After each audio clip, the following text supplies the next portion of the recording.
So, what are some of the stereotypes you've heard people say about Muslims? Muslims are terrorists. Muslim women are oppressed. Go back home. You're a foreigner. Not all Muslims are terrorists, but all terrorists are Muslim. Muslims are un-American. They're all Arab. The Quran teaches hate. Such stereotypes are widespread, but are they true? In recent years, there have been dozens of polls conducted worldwide and right here in the United States. American Muslims are an integral part of our society. You see Muslims in media, in comedy, in acting, in medicine, law, engineering, business. They're engaged in politics. They're engaged in starting their own organizations that are benefiting the community. So Muslim Americans are really tapped into almost every sector imaginable. They're job creators. 24% have started their own companies. American Muslims are largely middle class and mainstream. American Muslims are like other Americans, with comparable percentages watching entertainment television, following professional or college sports, and recycling household materials. The U.S. government estimates the American Muslim population at around 7 million. There are Muslims who have immigrated from literally every other part of the earth. It would be impossible to talk about Muslims in America without talking about African Americans. So you have an extremely diverse pool of ethnic and national diversity. They are as likely as the average American to attend a religious service, as likely to say that religion is important to them. They're actually slightly more likely to believe that people of other faiths have a chance at salvation. According to Gallup research, American Muslims are the most likely faith community to condemn attacks on civilians. They're also the least likely faith community to sympathize or say that it's ever justified to attack, deliberately killing civilians. Now, that's the reality of American Muslims. Unfortunately, the perception among many in the public is totally different. Only 27% of Americans polled have a favorable view of Islam. Some might say that the reason for this is obvious. But is it? Most Muslims reject violence, but that's not what the West media focuses on. So you can have hundreds of Muslim leaders denouncing violence, and that will never make it to the newspapers or on TV or anywhere.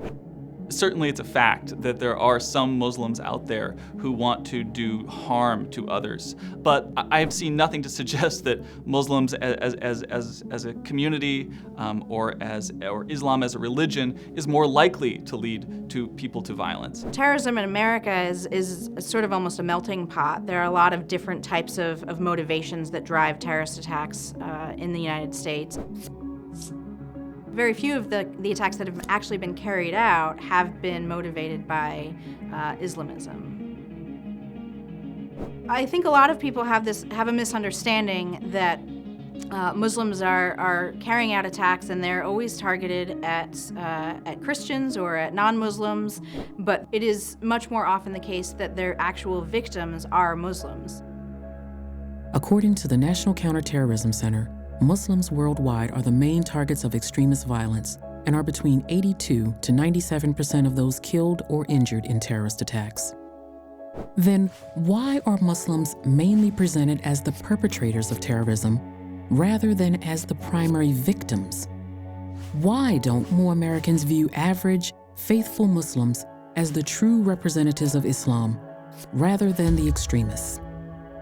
If you feel that other group is threatening, you impute all kinds of vice and evil.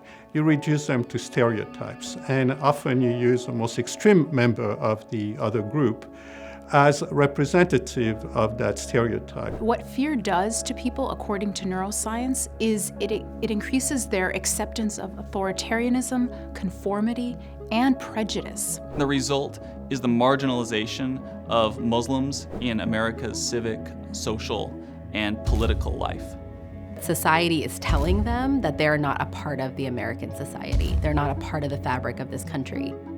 In a 2010 Gallup poll, almost half of all American Muslims reported experiencing racial or religious discrimination in the past year. So let's ask again, are these negative perceptions fair? The extremists quote from the Quran. Isn't terrorism in the Quran?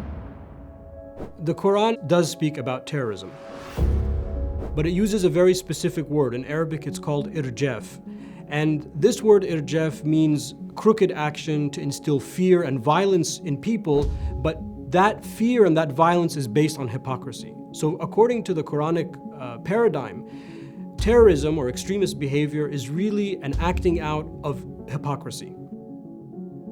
Muslim scholars have written a letter to the leader of ISIS. We are appealing to him by using Islamic knowledge and Islamic teaching to say, this is not what Islam is all about. What he is teaching does not represent the teaching of the Holy Quran. The Holy Quran says that whoever take a life of innocent person as if have taken the life of all humanity, and whoever save one life as if have saved the life of all humanity. The Quran clearly says there is no compulsion in religion. You can't force anyone to convert to your beliefs, whether they're political beliefs, economic beliefs, religious beliefs. The Quran obviously is very clear about the sanctity of life and respecting everyone's freedom to practice. Whoever wills, let them believe. Whoever wills, don't let them believe. Clear cut. One of the first things that any student of the Islamic tradition learns growing up is the prophetic tradition that says, show mercy to those on earth, and the one in the heavens, or God, will show mercy to you. And that's really the cornerstone of what Islam teaches. Out of my childhood, having grown up as the only Muslim American family in a strong conservative Christian community, I found that for us as children and young people, it didn't matter the color of our skin or the faith that we followed, that we came together based on a shared love of God, our shared values. 1/3 of American Muslims report working to solve a problem or improve a condition in their community. 75% have donated to or assisted local charities. Muslim doctors decided to establish a compassionate network of medical professionals who provide medical services and healthcare free of charge to everybody, to a person of Islamic background, Jewish or Christian, or person who have no faith. There are more than 20,000 Muslim physicians in the United States, and they operate over 100 free medical clinics around the country. So we're actually seeing Muslims respond to Muslim extremists with the teachings of their own faith, basically debunking their actions, their extremism, with the core teachings of what Islam really is. What happened in North Carolina when these 3 Muslim students were killed was really traumatic for the Muslim community. And instead of just responding with a statement of condemnation, they responded with love. And a campaign came out of that to feed our local hungry. And within 1 month, we have nearly 300 mosques, Muslim student groups hosting canned food drives around America to feed their hungry neighbors. When there have been national disasters, American Muslims have helped provide relief.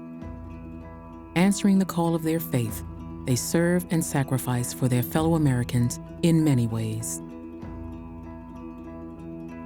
Muslims are involved in every aspect of the United States of America. They're not the problem, they're the solution. Fear has become toxic. We have to unite. Islam really is a cohesive, complete paradigm of way of life. And when you take it all, then it makes sense. You can coexist with others. You can build wonderful things. You can collaborate. You can be part of civilization. One of the most beautiful stories that I love of the Prophet Muhammad is his first statement upon entering Medina after suffering years of persecution in Mecca. His first words to the people of Medina were to spread peace, to feed the hungry, maintain ties with your family, and to pray at night when others are sleeping. And if you look at that statement, it's pretty amazing because the first 3 things are all about your relationship with other people. It didn't say to feed the hungry Muslims. It didn't say to spread peace to Muslims only, but it's really about connecting to humanity before even your personal connection with God, it was your personal connection with other human beings. Every day, the beliefs of American Muslims are called into question.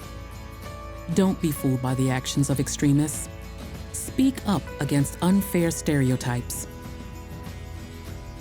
Share the facts about American Muslims. They represent the real truth about Islam. For more videos and information about American Muslim facts, visit AmericanMuslimFacts.com. #Muslims in America